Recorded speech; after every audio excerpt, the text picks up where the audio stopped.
বহু প্ৰতীক্ষাৰ অন্তত আমাৰ মাজুলীৰ মহিলা উদ্যমিতা আঁচনিৰ সভাখন সুন্দৰভাৱে সামৰণি পৰিলে। প্ৰায় ৩২,০০০ মহিলাই আজি মহিলা উদ্যমিতা অভিযানৰ পুঁজি লাভ কৰিছে। মই সকলোকে অভিনন্দন জনাইছোঁ। আজি মাজুলীত এই সভাখনৰ পৰাই আমি কেইবাটাও নতুন কাম বা নতুন আঁচনিৰ শুভ উদ্বোধন কৰিলোঁ।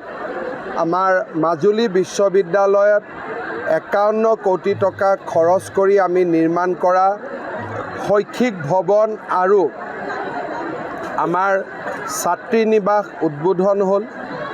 জিলা আয়ুক্তৰ কাৰ্যালয় উদ্বোধন হ'ল। মডেল কলেজৰ উদ্বোধন হ'ল। লগতে দ্বিতীয় SP অফিচৰো উদ্বোধন হ'ল।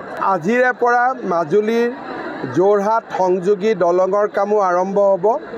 সমান্তৰালভাৱে যোৰহাট আৰু মাজুলী সংযোগী যি হাইৱে বা ৰাস্তা আমি বনাব লাগিব, তাৰো কাম আজিৰ পৰা আৰম্ভ হ'ব আৰু এই গোটেইটো নেশ্যনেল হাইৱে হিচাপে ইয়াৰ কাম হাতত লোৱা হ'ব।